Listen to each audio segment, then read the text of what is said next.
beginning. Okay. There's a door Starting right in there. 3, 2, 1, go. So welcome everybody. This is Undertale Genocide Ending. So I'll talk about the story as we go along, but basically for now what you need to know. So Undertale has got pretty much 3 different kinds of ending. There's the neutral ending, in which case you've killed some things but not quite everything. There's a complete pacifist run, where you don't kill a single thing, and then there's the genocide ending, where you literally kill everything. We're going to be doing the genocide ending, which basically means we're going to kill literally everything. And when I say everything, I don't just mean like bosses and stuff, I mean including all of the random encounters, just everything. So we meet Flowey here. Flowey is kind of that evil flower, and he tells us about how love is shared through the little white friendliness pellets, which damage us. And then Toriel shows up to save the day, which is good for us, I suppose, because Flowey would have probably killed us along the way.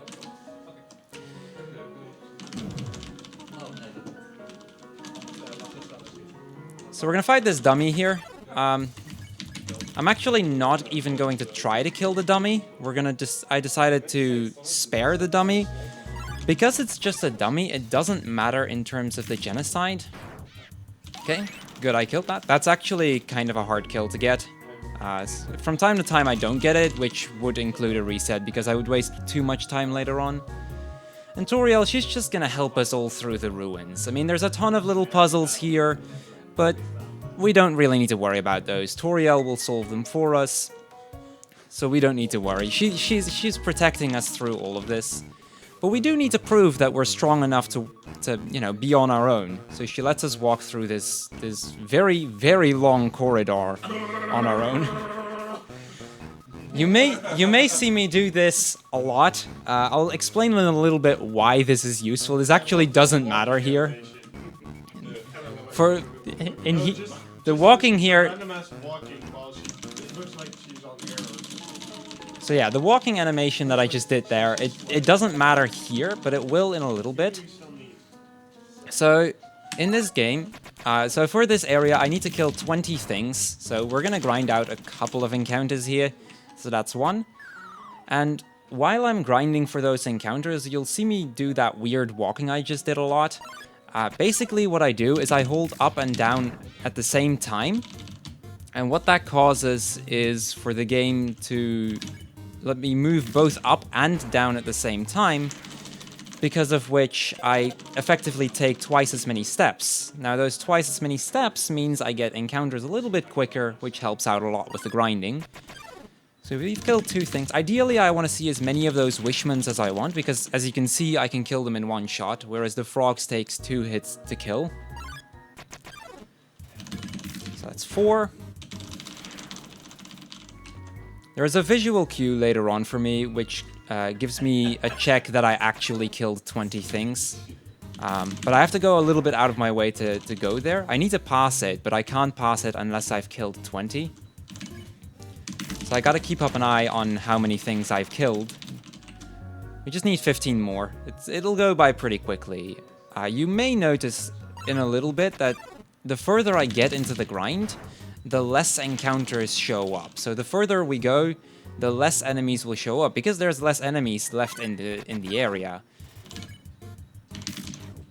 7. So these frogs have 2 moves. So far I've only seen the one with the little mosquitoes. That's actually the slower move to get. They have another move where I can skip pretty much 90% of the move.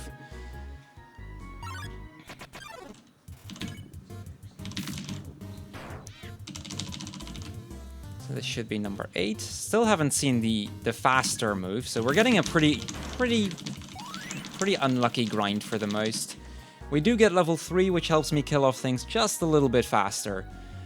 Though this area will still take a little while to get through. Especially if we keep getting these little frogs here. So you may notice on the frog encounters, I'm going to the bottom left corner every time, or bottom right corner every time. That's just in case he uses that other move. In that case, I can skip a little bit, speed things up just that little bit.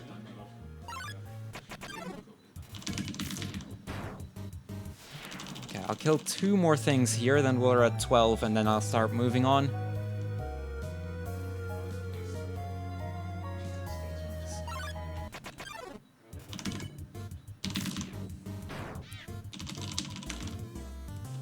Still no luck on the frogs, unfortunately. Okay, I'm gonna kill 1 more thing here, and then we'll start moving on through these ruins.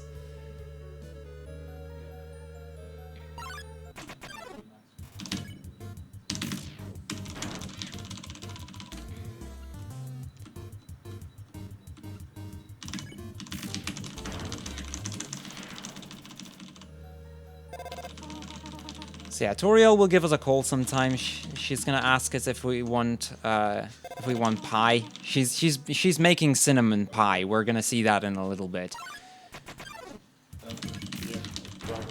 13. Okay, I need 7 more kills in order to continue. So this is a little bit of a tricky area because you can't actually see where the path is.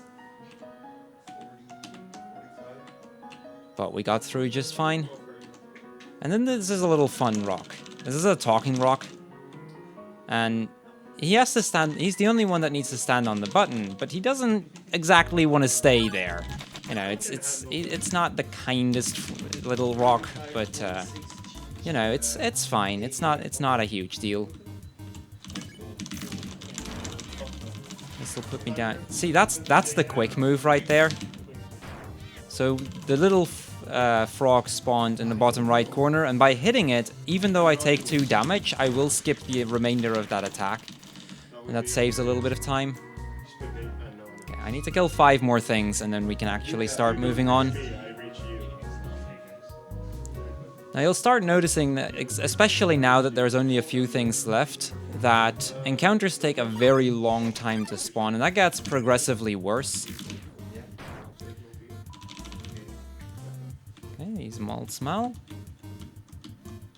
So there's a couple encounters that I can get here. There's the single, double, and triple Maltzmal. Like this one, this is a double. There is a Wishman and a frog encounter. The double frog you just saw earlier, and then the Wishman and frog combined.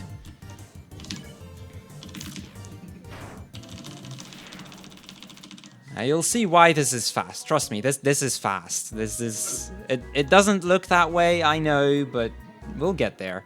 Especially now. This usually takes, the last encounter usually takes anywhere between half a minute and a minute to spawn. This always takes a little while. But I suppose that gives a little bit of time to talk a little bit about the story of Undertale. So in Undertale, you're a kid that walked up onto the mountain, and a long time ago, there was a war between the monsters and the humans. The monsters won this, and the humans won this, and in the process, locked the monsters into the underground. Now, by going up to the mountain, it's said that nobody that's ever gone up there ever actually returned. But apparently, we went up there anyway. We fell down into the underworld, and we need to find our way out of this place. We don't really know what's going on.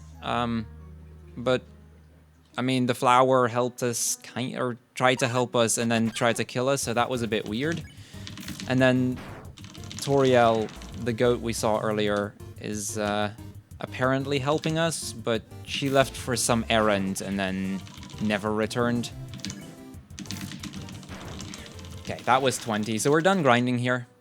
You'll see there's a little encounter here, this little ghost. Because we've killed everything, he's too scared, he runs away. So we don't need to care about him. And now every time that I get an encounter, it just says, but nobody came. Because we have literally killed everything.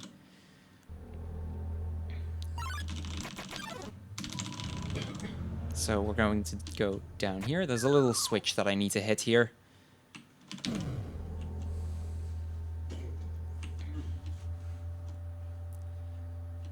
So on the signs, what happens with these rooms, they turn a quarter every time you go through them, and you need to hit a specific color switch.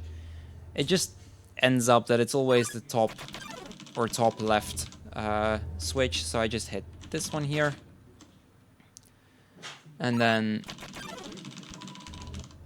the last one is up here. Oh, let's actually say yes. And with that, we're pretty much through the ruins.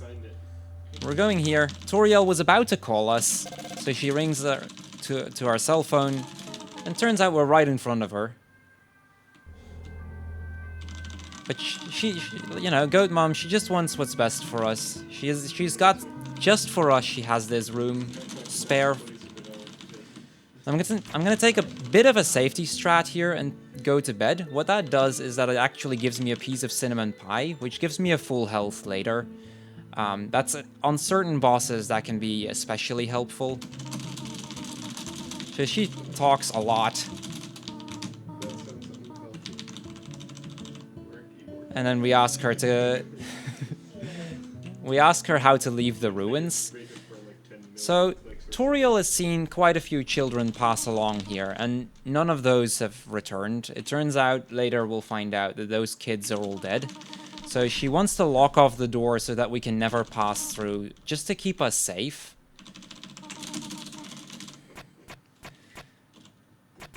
So she forces us into a fight, and we'll just kill her. What the wow. So, normally this is by default a fight you can never lose. In a pacifist run, you can keep sparing her until, you know, eventually she'll let you go. If you actually fight her and you haven't killed everything, you know, it takes it takes a couple hits to kill her. But in a genocide run, you're so overpowered that you just instantly kill her. So that was one of the main characters of the game that we just killed. Throughout the game, we'll kill quite a few of the main characters, seeing as how this is a genocide after all, and we kind of have to kill just about everything. So we get another very long hallway that we need to pass through, and we're actually going to meet a good old friend of ours in a little bit. Do you guys remember this little flower? He agrees that we kill everything, you know, he's really evil. So he's happy that we do, but, you know, maybe we'll convince him at some point that might not be smart to tell us to kill everything. Maybe. I don't know, but maybe.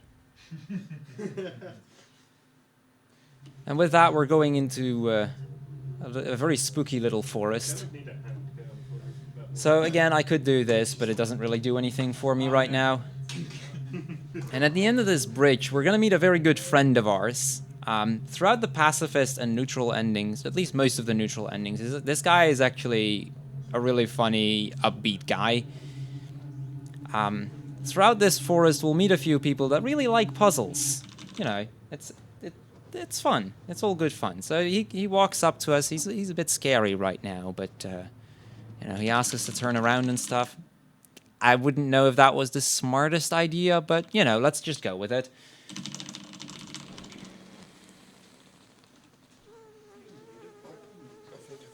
And he has, like, a whoopee cushion for in the hand, so, you know.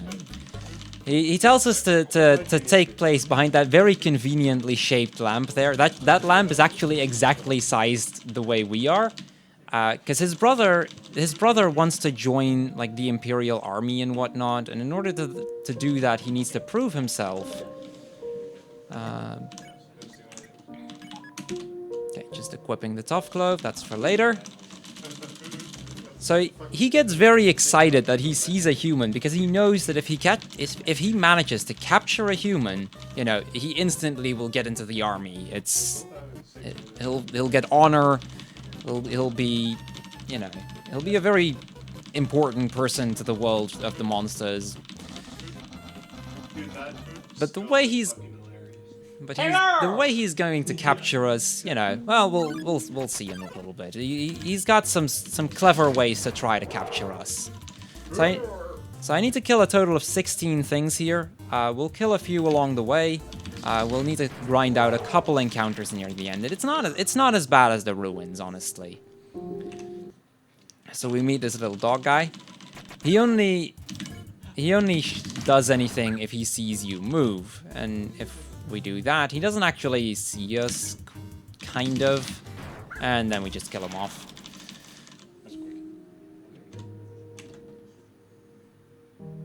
gonna grind out one encounter here. Hey, Crrool. For no reason in particular, which do you prefer? Butterscotch or cinnamon? I think I'm gonna have to go with cinnamon. Okay. So, we're gonna take those snowman pieces. The more you know. We're gonna take those snowman pieces. The snowman usually gives you one piece. That's because he wants to explore the world, but he's kind of stuck there. But because he gives us one piece, I mean, he heals us a lot, so we're just gonna take the entire snowman with us, because it's a lot of healing. This little puzzle we get to skip. We don't care. We don't care. We don't really care for the puzzles of Papyrus. You know, I mean, it's annoying, it's slow, yeah, no, it's not gonna happen. So he's got a really good puzzle down here. He's actually got a crossword down here that's supposedly going to stop us. Well, I mean, nice try, right? I'll take a safety save. That's just mostly to heal up here.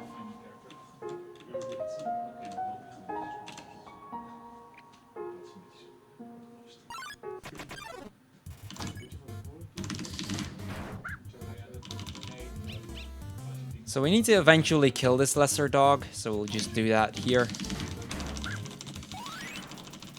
That'll give us level 7, and with level 7 we're going into the next. These are they're not really bosses. They are characters that do show up later on in the run and then don't if you've killed them off. They smell us, but you know, we're just gonna have to kill them anyway, so, you know, who cares?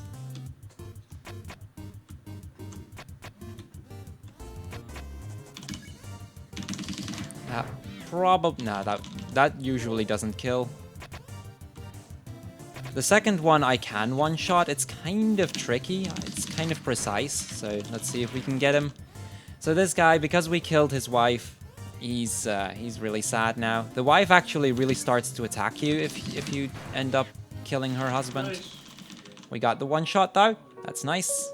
So we skip this puzzle. We don't care. And then, well, we'll just skip this puzzle as well. So normally in neutral or pacifist, you actually have to go through all of these puzzles. This is also a really cool puzzle that we're just gonna skip it. You know, we're too lazy. We don't care. He does leave us the instructions there in case we do want to read up on them for later. The pattern here does come back later on in the game, but in Genocide we won't get to see it again. Okay, now I need to make sure that I don't fall off. I have a tendency of falling off on the right there. Luckily that didn't happen. So we move through here. And we're gonna get to another little mini-boss. This is the greater dog. So this dog, I mean, he's adorable, isn't he? In that little snowball. Ah, sweet little dog. Let's go kill him. This is greater dog. Dog sauce. He generally takes about 3 hits to go down. Oh wow, it's wrist. So yeah, that was greater dog. Research, sorry. So we still do need to kill 13 more things, because those mini-bosses actually didn't count. Some mini-bosses do, some don't. But before that, Papyrus gives us he tries one more thing to stop us. You know, I mean, one way to get rid of us is through this. So he's gonna use that in just a little bit. Or, well, he would if it wasn't kind of, like, I mean, it's kind of low to kill me off like this. He'd rather just kill me with his puzzles. Which is fair, I suppose. So we can't actually get an encounter here now, but when I leave and come back, we can. So like I said, we need to kill 13 things here. There's 3 kinds of things that we can see. There's the ice caps, there's the Jerry, and there's those little snowdrakes. The ice caps will go down in 1 hit. Snowdrakes take 2 hits, and Jerrys take so many hits that we're not going to kill them unless it's literally the last thing I would need to kill. The Jerrys don't actually do any moves, but what they do is they lengthen the moves of every other enemy. So as long as they're there, the other moves will all take 2 seconds longer. But we can just spare him. Get rid of it like that. It doesn't kill the Genocide to spare enemies. only like no, the way that the genocide would die is if I wouldn't have killed everything, but I can flee or spare as needed, which is used in an encounter like this, which takes very long to kill. So we need 10 more things. That can take anywhere between 5 and 10 battles, roughly. Well, 5 and 9, I suppose. Okay, so this is... should be 8 left after this.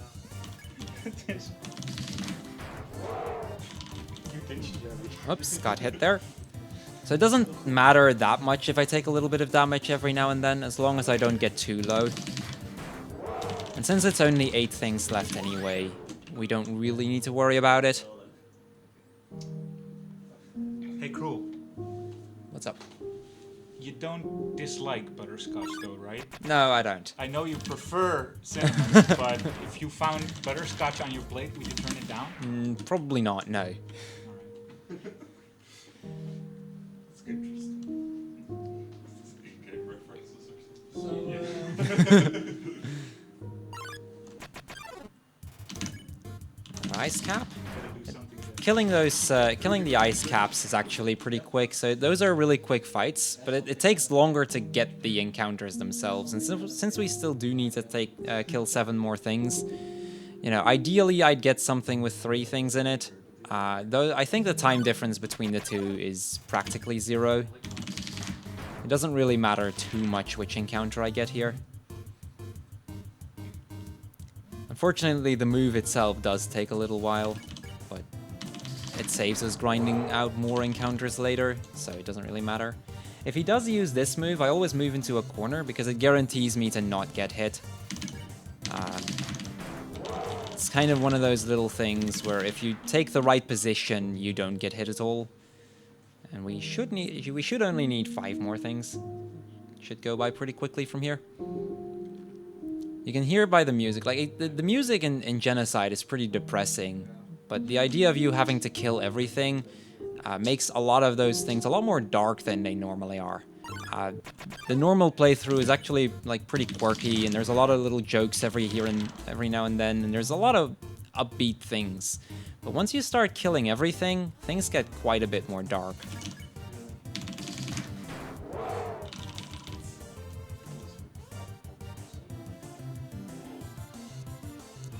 One more hit. So if I happen to get into a 3 encounter next, I will kill the Jerry, because it would take longer for me to grind out an extra encounter because of it. If I only get 2, then I won't bother just yet.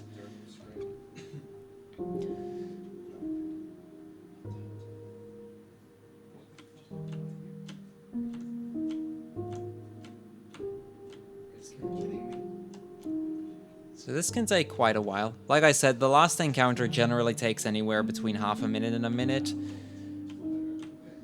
And they kind of did that to also reference the idea of there being less things to even kill. Like, you've killed so many things that, you know, most of the stuff is just gone. Okay, there we go.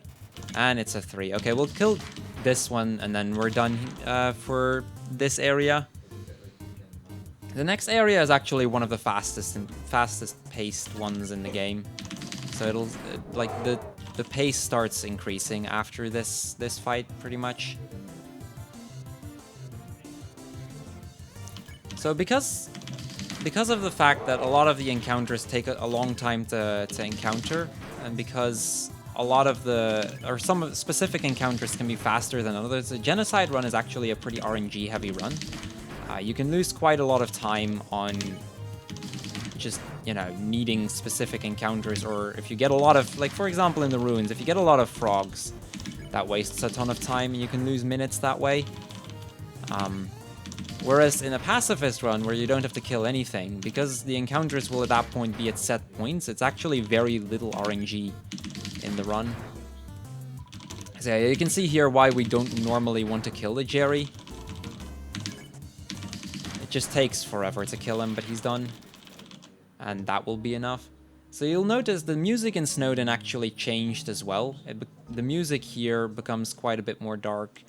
There's actually one little kid by that tree just there. We'll see him later on. He's the only person remaining in Snowden other than Papyrus himself. So we're going to go encounter Papyrus.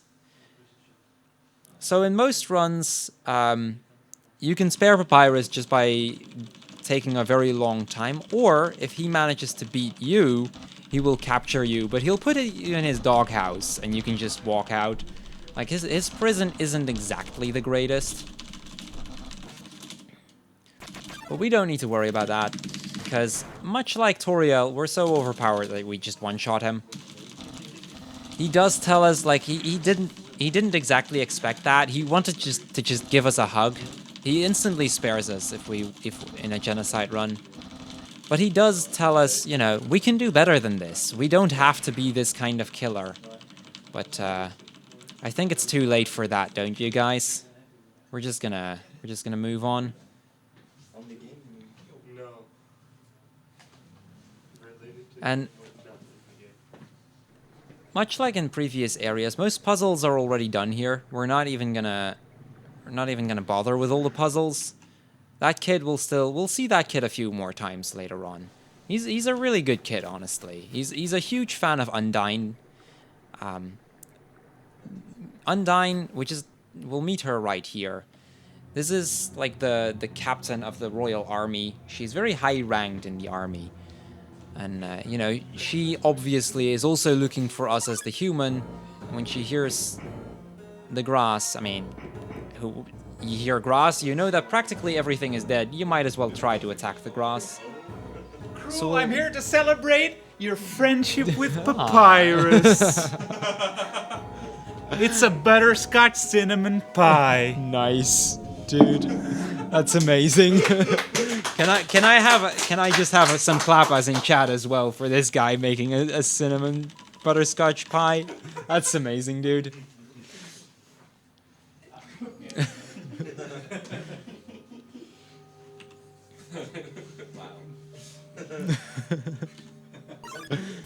Yes, it is actually a butterscotch cinnamon pie. So we're gonna run away from these encounters. They take 2 hits to kill, so it's fairly slow to fight them now. And they will get one shot later. That's what I was saying. Yeah. The Washua that we found here, we'll be able to one-shot that in a little bit. So we're just gonna skip it now, and we'll get 2 extra things later. This is the area where we don't really need to kill much. We only need to kill 18 things. And we'll get a lot of those things on the way.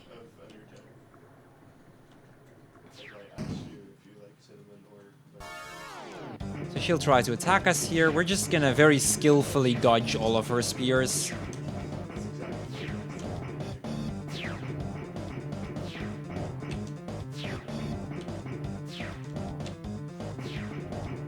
So yeah, this pattern is always the same. So as long as I move into the same pattern every time, I won't get hit.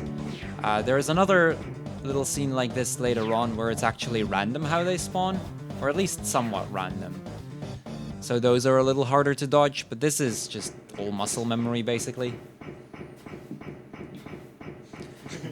So she comes. Ah, there goes the pie. Well.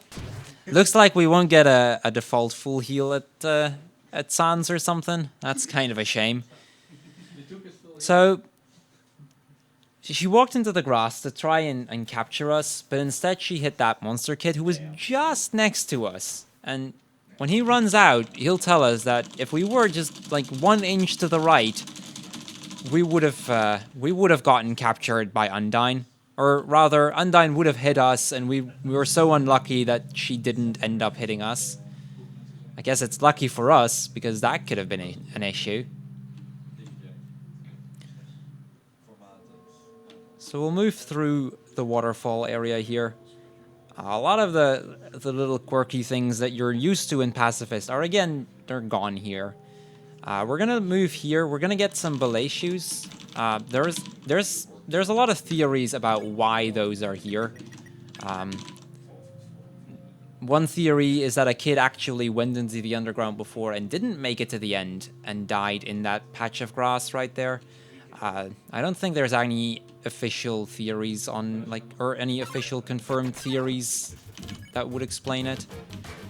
But as an advantage for us, it gives us quite a few extra hits, so that makes killing off things quite a bit quicker. So that's 2 things down. 16 to go. So yeah, it's that kind of pace that we're going to start killing off things. I'm going to get into 1 more encounter here. Generally, that should be a 2 encounter thing. Whoa, what's going on? Exactly. Whoa. What did you do? Nothing. This encounter generally takes a little while, but it saves me grinding for 1 later on. Unfortunately, I only got 1 Wushua. Oh well, we'll move on. So, in this lake, there's actually a monster living here, Onion-san. Like, that's... We need Onion-san for president, honestly. He's fantastic. He's very lonely, but it's a fantastic little guy. Although, you know, I mean, since we've killed so many things, he doesn't show up for us, which is kind of sad, but so be it. We could put an umbrella on that statue. He'd give us something in return, but, you know, time. It wastes frames. It's not worth it. We're not even going to get an umbrella. We'll just walk through the rain. And this little monster kid is actually waiting for us here, and he's gonna help us out, you know? He's a good little kid. For some reason, he has no idea that we've killed literally everything. But, you know...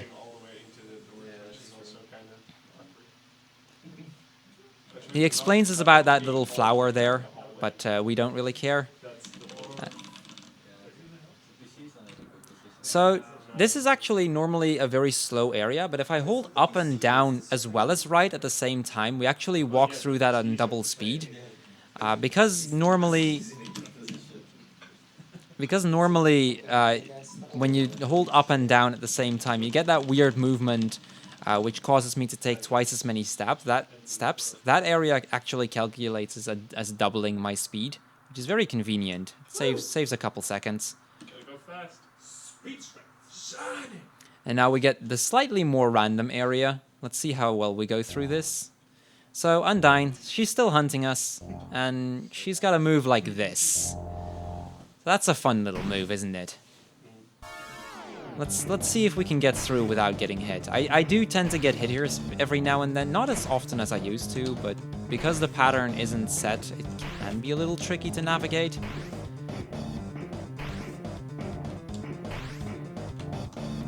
That was kind of close. It's fine. Oh, well, we got hit. Whatever. Doesn't matter. It doesn't really matter if I get hit. It loses about 3 seconds, I think.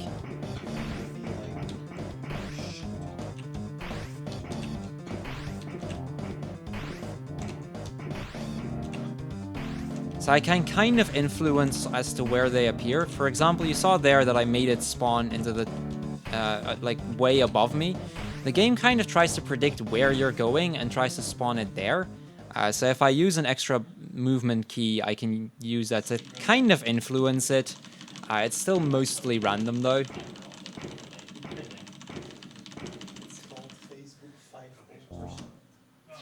And then she just destroys the bridge in an attempt to kill us. Yeah, just gripped it. So we get a little cutscene here.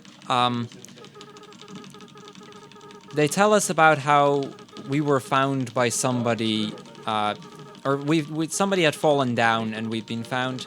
The story actually goes that a long time ago, a human fell down into the ruins, and the son of the king, Azriel, he found that human and he brought him back to the castle. But once back into the castle, or at someday, the human fell ill, became very sick, and eventually died. And the last... I'll explain that in a little bit as we're grinding. In the meantime, we get this little dummy here.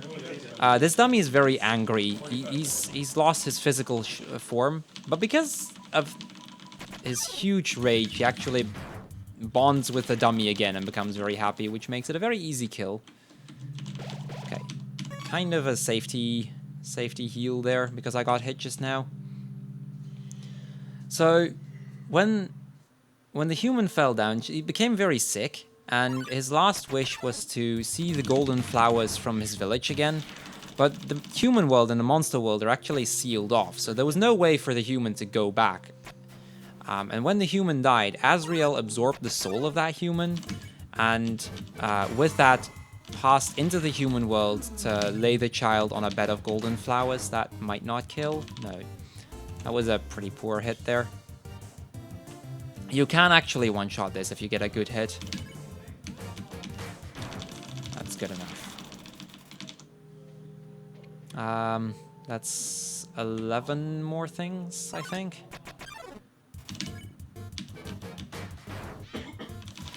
That Washua is also a range, and it's kind of an important one to hit. So, when the human soul was absorbed, and Azrael walked into the, with a soul of a human absorbed, they can walk into the human world. And he put the child on a bed of golden flowers, but as he did, the human saw that and thought that Azrael had killed the child. So instead because like so the humans, they thought they had just killed a human child, and because of that attacked Azrael. Azrael didn't fight back. He actually walked back into the underworld, but when he got into the castle, he ended up dying. So the king and queen at that point had lost 2 children, and because of that, the king declared war on the humans again. Which is why he kills almost every child that walks into the underworld. And it's said that he needs 7 human souls in order to go back to the human world. He's already got 6, so if he were to kill us, like, it'd be end of story. He could cross into the human world and kill off the humans. Yeah,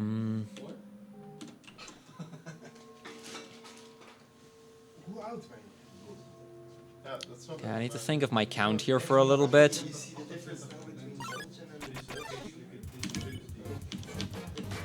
Okay, good hit.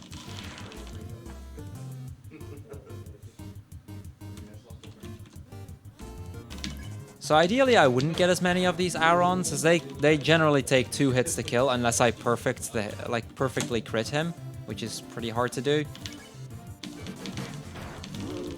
That will do though.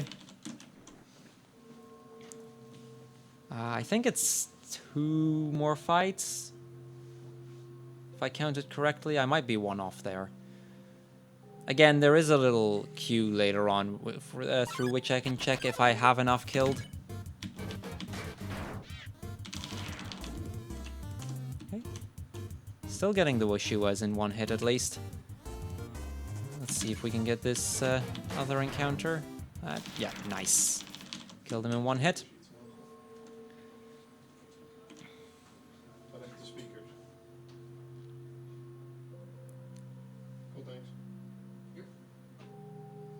So again, because this is one of the last encounters, it takes a very long time for me to get it. This should be the last one though. If it turns out that it isn't, I'll get a text box in a little bit telling me that there is very little left.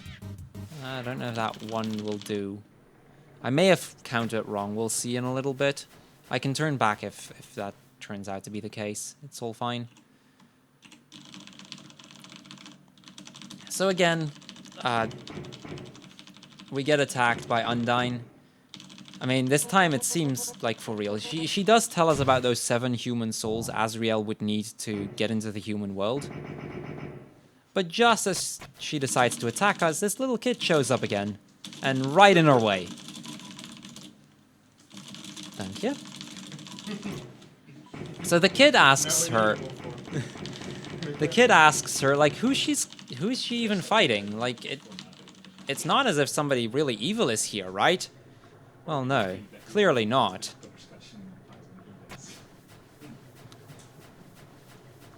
Okay, we killed enough, judging by the save point here. So I did count correctly. So I'm actually going to start one of the hardest fights of the game here, so I'm going to need full concentration for this fight. On the bridge, the monster kid again shows up. He tells us, like, Undyne told her we were really evil and that we've killed a lot of things. And, well, we're just gonna attack him, because, you know, we need to kill everything after all. and then Undyne shows up. Now, Undyne, again, like any other boss, we one-shot her. But Undyne, unlike all of the other earlier bosses, she has a little bit of a determination in her. And with that, she manages to more or less revive. And she tells us, like, everybody wants to kill us right now. So this is a hard fight, so I'm gonna go focus for just a little bit. Let's see how this fight goes.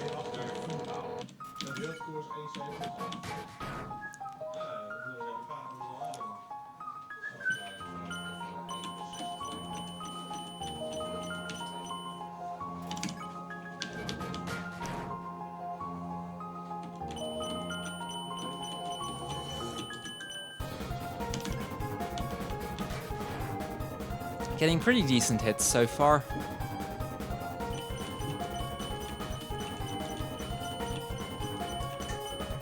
Nice, didn't get hit there.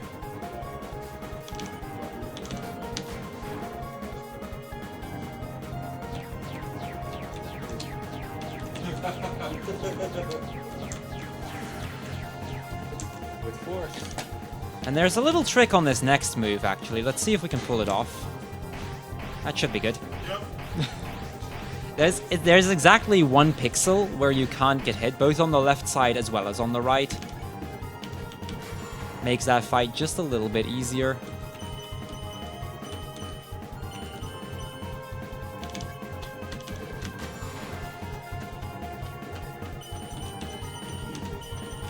Oh yeah, the music in this game is amazing. We don't get to hear a lot of it, but the pieces that we do get to hear are just phenomenal.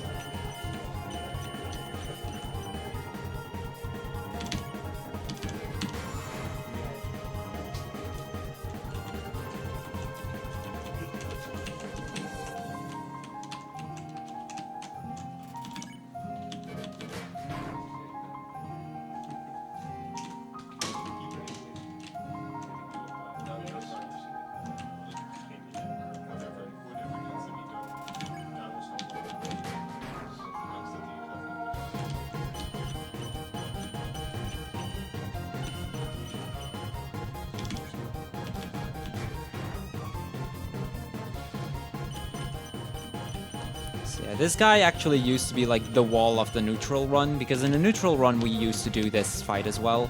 And you can see it can be a pretty tricky fight.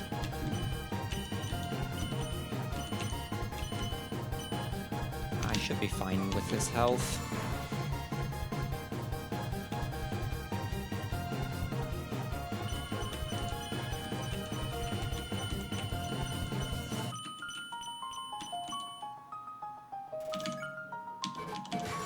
Nice. That was almost a quick kill. So that's the second hardest fight of the game right there. If you get a lot of criticals, you can actually kill her in 1 turn earlier. Though that was a really good fight. That was like the best kind of Undyne I could have hoped for. I've managed to do this fight damageless once, but it is ridiculously hard. And this is the kind of boss that, unless you know her patterns, it can be really, really difficult to get through. I think on my first try, it took me like 25 tries to get past her. So, very happy with how that fight went. And with that, we're going to move into the third area of the game. So this game is basically, like, the path you have to take is basically split up into 3 areas. There is the ruins that we saw, no, 4 areas. The ruins that we saw at the start. Then there was that ice area we saw, the waterfall, and then there's the volcano and the core, which is 1 area combined.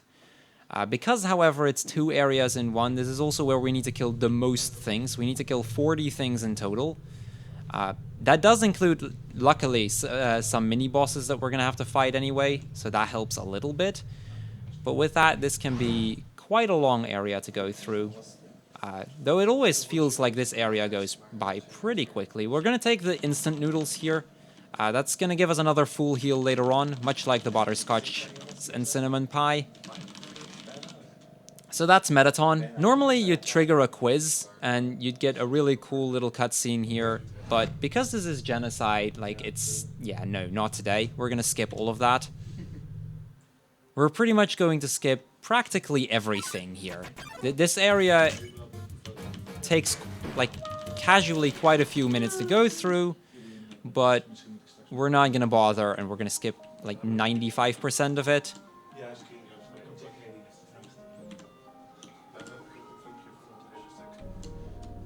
So I use that save only just so that I can restore my health after Undying. Because this is a marathon after all, we gotta play it at least somewhat safe. That was exactly enough. That thing has exactly 80 health, and you need a pretty close to perfect hit to one-shot it. So that was a good hit. So normally there's a lot of lasers here that are trying to hit you, but, you know, because we've killed everything, the entire area is pretty much evacuated. So we're just gonna walk through as if it's nothing. This door is normally locked, not this time. And we're gonna see 2 of the royal guards. That's 1 down. These royal guards do count as random encounters as well, so they do count towards the 40 things I need to kill here, which helps a little bit. So normally in this area, we'd get Cooking with a Killer Robot, a really cool little, a little cool little cutscene you get here. Really good TV show. Definitely recommend to watch it or even try it yourself. But you'll have to try either neutral or pacifist in order to do that. Because we're just gonna go on, take the elevator here, and we're gonna go straight to the last floor. Normally you can't go to the last floor by default, but because we skip so much, we can. Because, you know, the area is evacuated anyway, there isn't much in between there.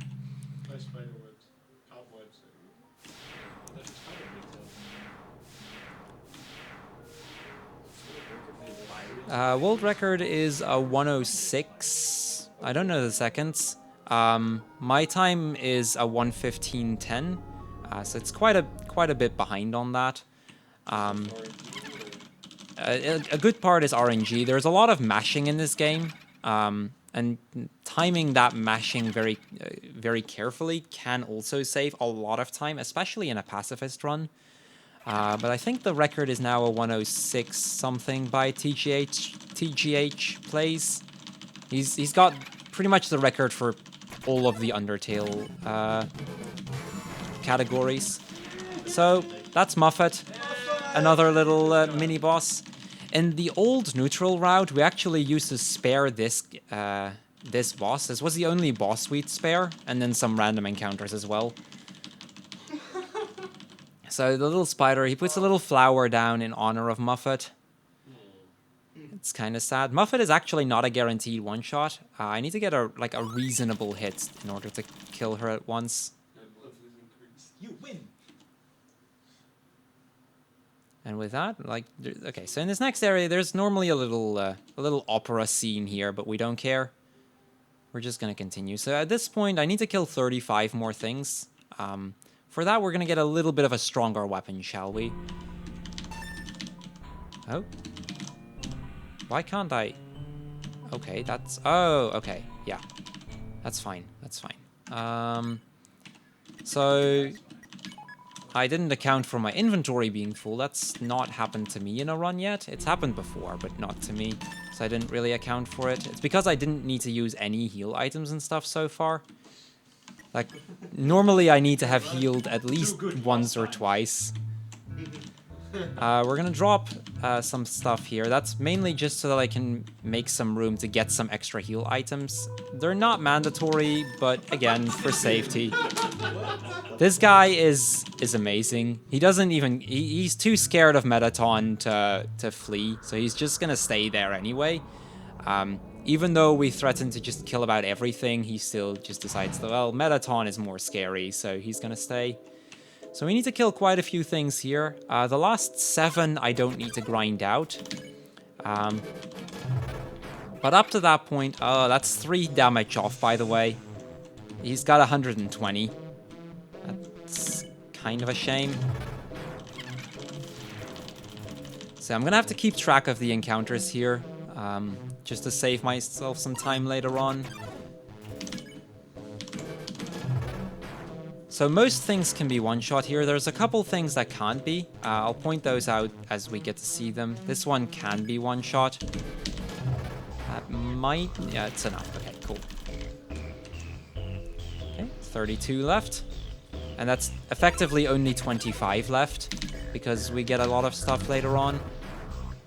24.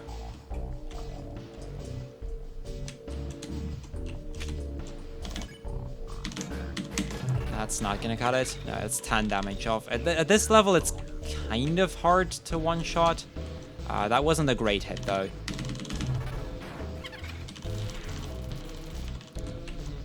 Okay, 23.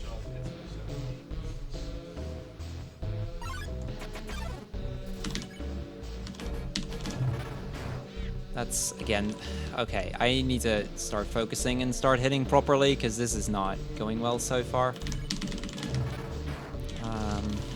22. There is a heal nearby. It doesn't really matter much. That does, yes. That should be enough.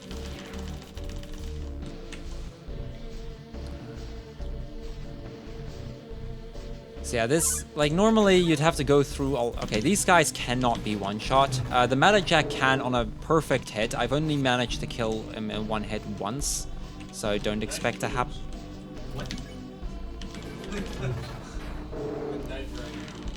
And those knights are actually... They're a range for 2 hits, so I still need to get reasonable hits in order to 2-shot them. The Meta Jack doesn't really matter, because it's going to take 2 hits anyway.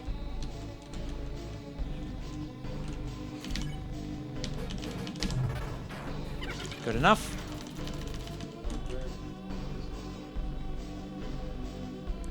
So yeah, normally you'd go through the entire area, but and the elevator up here would be broken. But since everybody had to evacuate, for some reason that ended up repairing the elevator, or somebody decided it might be smart to do just that.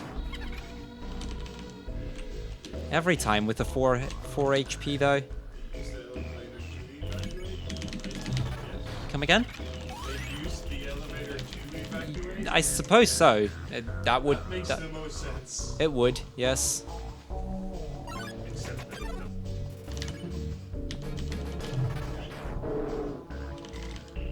That might not be a 2-shot.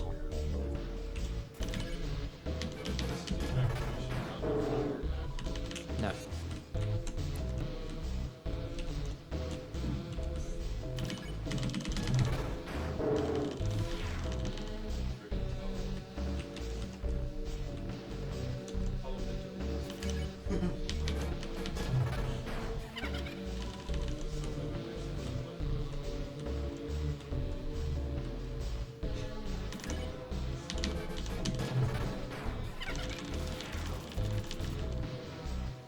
So I'm gonna take this heal just for safety. 22, so 15 things here. So effectively I only need 15 more things, so we're getting pretty close to finishing this area already. 14.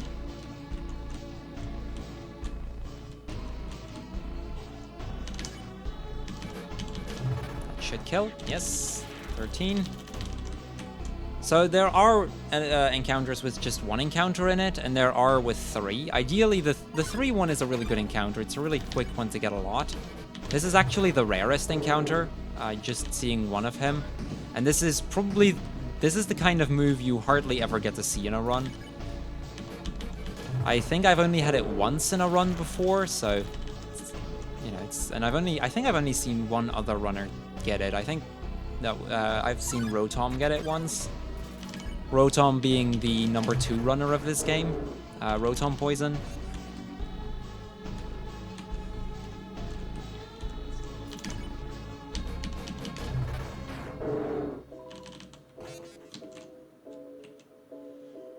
So yeah, it's all... We need to get past this. This is... Once this part is done, the finish is like right there, and we're gonna get into like the coolest part of this run. There's a really, really fun fight coming up soon, and those that have done Genocide probably know what I'm talking about. And those that have seen me in the practice room probably know as well, so that's gonna be fun.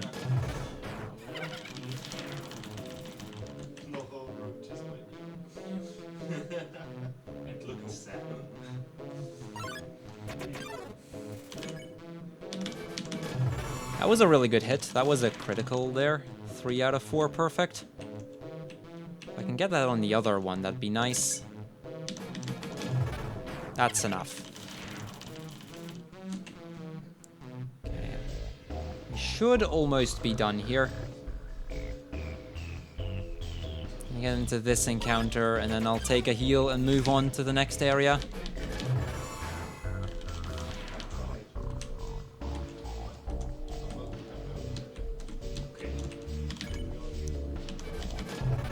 Wait, why was there only 3 there? Okay, that kind of threw me off. Normally you're supposed to get 4, but I didn't get the 4th one for some reason.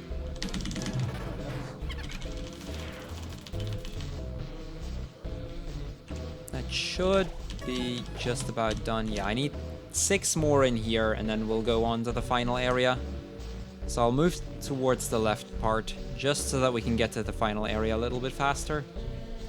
So, normally, in order to unlock this bridge, you need to go through some puzzles, and there's 2 ways to do that. There's a puzzle that unlocks it, and there's a trigger for which you need to kill 7 things. Now, it just so happens that those 7 things are still there, so I can use that in order to not have to wait very long for a single encounter. That would have been a better hit right there.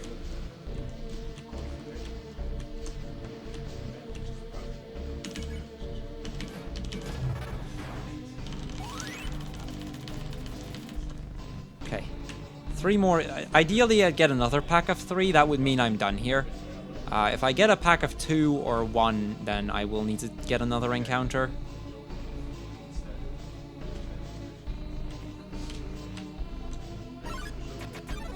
And we get the 3. That's actually perfect RNG.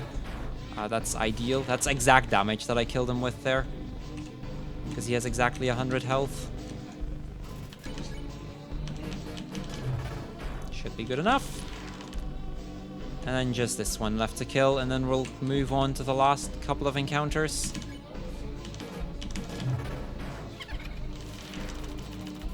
Okay, so with that, there are 7 more things in this area. We're not going to get an encounter on the way, so we don't really need to worry here. And then here, there is 3 encounter triggers. This is the first one.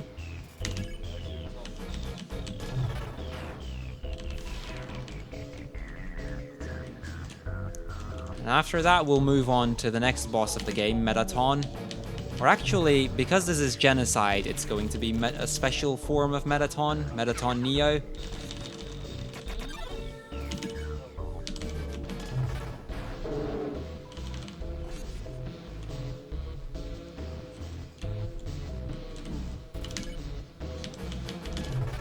Should be enough to one. Okay, nice. We got that one. And now for the meta jack remaining, and we're done with all of these. That was almost a perfect hit right there.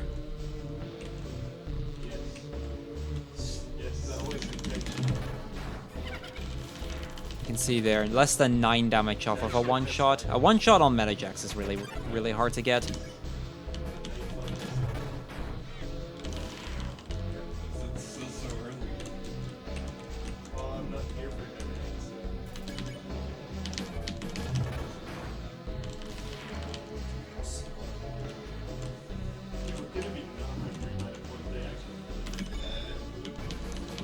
Well, I mean, they just put a piece of cinnamon pie under my nose. How do you think I feel?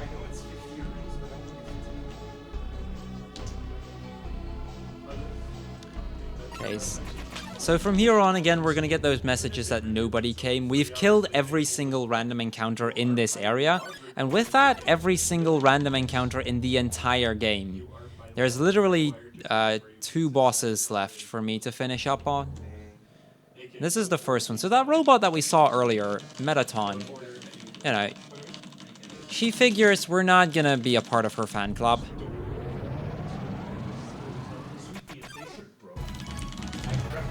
And that's Metaton Neo down. Really difficult fight right there, as you can see. Why do you think I aimed the camera here?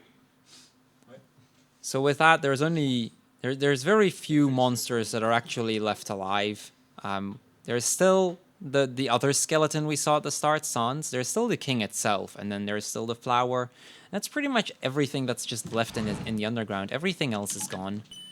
So we're gonna take the elevator to get closer to that king, King Asgore. Dit is een nummer van de soundtrack. This is the longest elevator in the game. God damn, that's long. There is actually a glitch through which you can skip this, but it's only useful in the neutral. In the pacifist run, it's not possible in genocide. So we're gonna walk through this area, and there's actually 2 different kind of cutscenes that you can get in a little bit. One of which will tell you the story that I told earlier about the kid falling down into the underground. And then there is a part where you get to speak with Flowey again, the little flower we saw at the start of the game. In the genocide run, we get to speak to Flowey, it's a little bit faster because I can mash through that pretty quickly. We need to grab 2 little keys before we can continue, though. So he feels like we're gonna have fun, you know. It's all been good fun. We've done just what he says. It's kill or be killed. We've killed everything. So he's pretty pleased with how we did. At least he is now. Until he realizes one little crucial thing. You know, we've killed everything. He's happy that we did. But if we kill everything, that includes the little flower himself. He hasn't realized that just yet, but he will soon enough.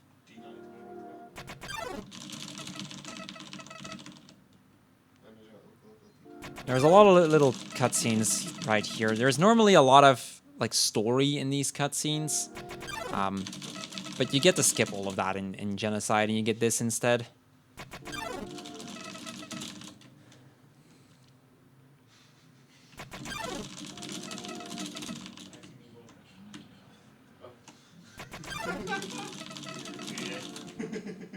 Easy. Okay.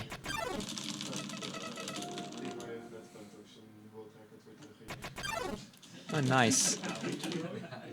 Also, I think the tape is kind of... So we're almost through the last corridor here.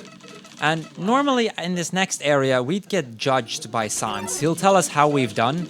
I mean, he would say that we've killed his brother and that we're bad people, but we have not just been bad, we've been really, really evil. This is the point where Flowey starts to realize that killing everything does include Flowey himself. I had no idea. So he starts shaking and all that. I'm gonna take a safety save here, because this is a really difficult fight. And with that, we're going full focus in probably the most exciting part of the Genocide run. So, turn up the sound a bit, if you will, because this is where stuff is gonna go down. It's a beautiful day outside. Birds are singing, flowers are blooming. On days like this, kids like you should be burning in hell.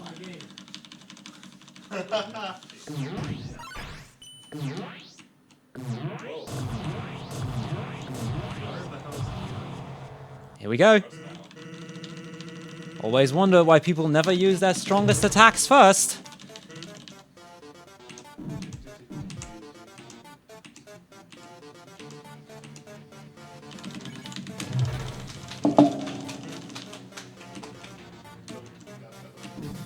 Nope.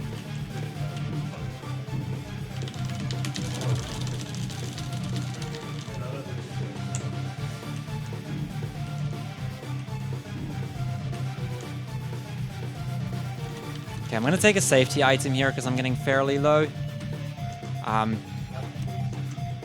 Ideally, I wouldn't need to have to heal up till halfway through the battle, but since I've only done a couple fights with this keyboard, it takes a lot of getting used to.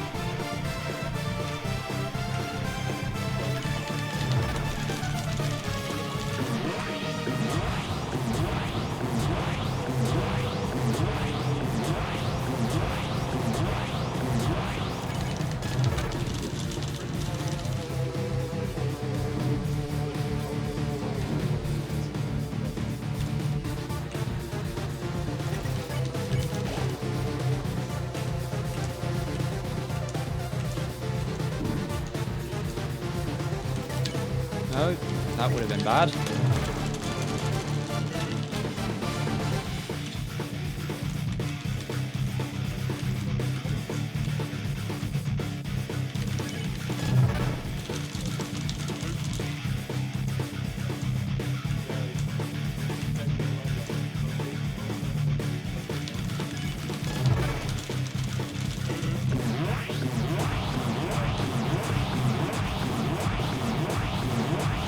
So yeah, the spawn of those gasters are random.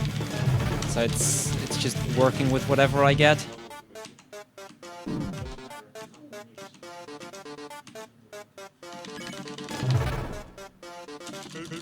Okay, we're halfway through the fight now. That was not a terrible first half. We're gonna take the stake just to heal up very quickly. He'd kill us if we try to spare him. We'd get dunked on. So let's not do that. Because, you know, this is a speedrun after all.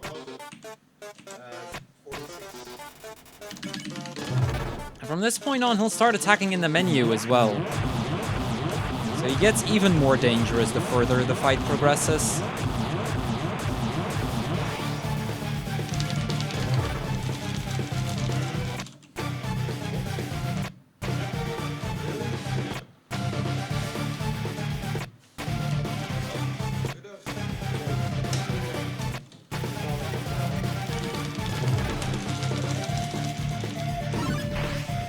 So this move actually has a little glitch. With most keyboards, if you just press all the arrow keys, you'll automatically dodge everything.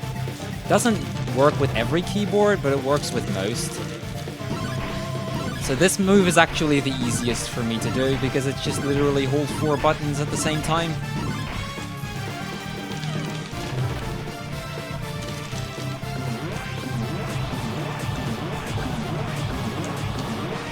Yeah, I knew I was gonna get hit there. My position was off.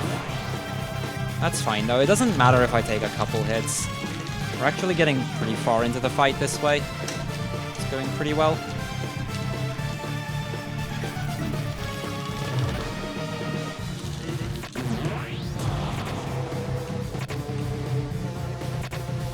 Okay, we're getting close to his special attack. I can die on the special attack. It's not common for me to do so, but it can happen, so I'm gonna have to heal after this turn just for safety, and from here on I need full focus. That's actually really lucky, that move, that's perfect. Here we go guys, let's get some hype! Woo! Oh, that's fine, it's fine.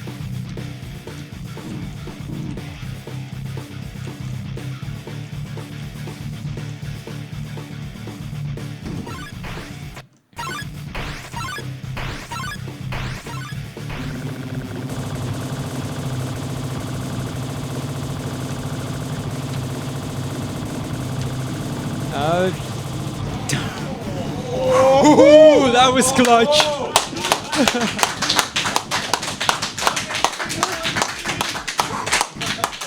That was clutch. That was a bit more clutch than I would have liked, but that'll do. How long did it take to kill it for the first time? I think my first time killing Sans took me somewhere between 40 and 50 attempts. The fastest I've ever seen anyone do was, I believe, 14 tries. Most people take roughly around 40 tries to kill him for the first time. And most people die at least once or twice with just the very first move that he does. So there's a lot of ways where Sans can really mess you up. But from here it's pretty easy. He's gonna do his special move now. And his special move is quite literally do nothing. He's gonna just tire us out and he'll assume we'll quit eventually. Like, I mean, we've gotten this far. The most determined thing we can do is, you know, just totally give up. That sounds about right, right? Yeah? Yeah, it does. Well, I mean, I'm a bit stubborn, so I'm gonna decide to, you know, not really do that.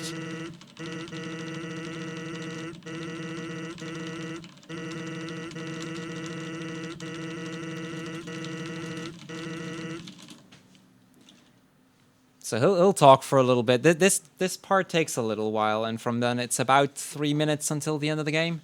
So once we actually kill off Sans, it's about 3 minutes till time.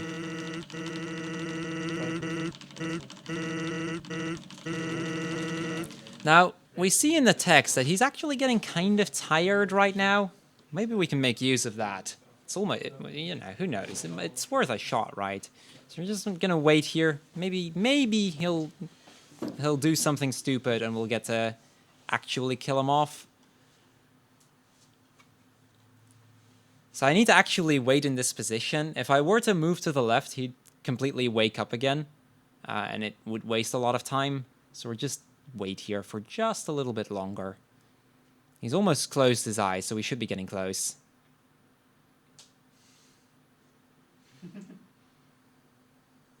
There we go.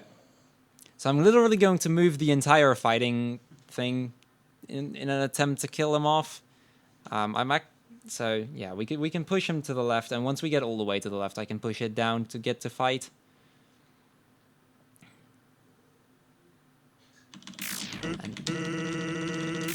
And that's Sans. Sans really only has 1 health, but we don't really care. We're just gonna do it like that. Well, it's more of a ghoul, really. He's part skeleton, part body still, I guess. At least that's one of the theories on that. So he'll actually tell, like, there's actually a little text box here where he asks Papyrus what he wants. Papyrus being his brother that we killed a lot earlier on in the game. And with that, we hit the level cap of 20, and now it's just a matter of finishing up.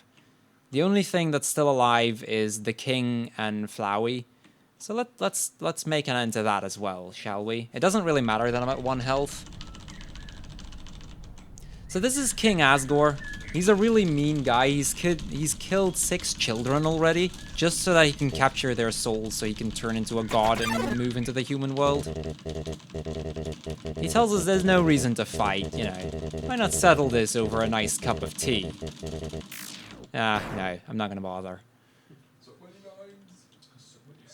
And with him dead, there's really only one thing left, just Flowey. Now Flowey, he starts begging us for mercy. He kills Asgore for us, because, you know, he tries to be the good guy that actually happens to...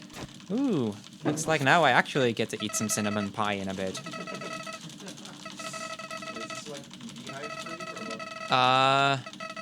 I don't think it is. My PB is a 1:15:10. It's gonna be close.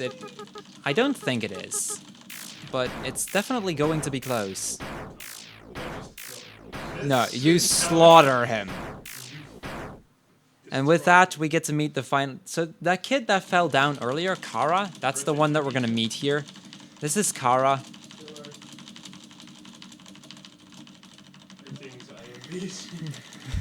This is BSG.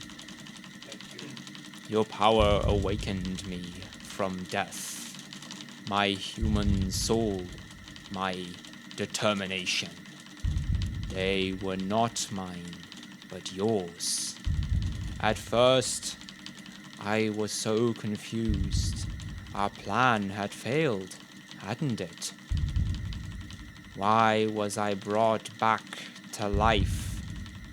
You, with your guidance, I realized the purpose of my reincarnation. Power. Together, we eradicated the enemy and became whole. HP, attack, defense, gold, EXP level. Every time a number increased. That feeling. That's me, BSG. Now we have reached the absolute time is coming up. Once I select erase or do not erase here. Right one. It's not PB, so I'll go for a little bit of an extra little thing here. We're going for do not erase. This is actually the decision I made in my very first playthrough. Time. No? How curious. You must have misunderstood. Since when were you the one in control?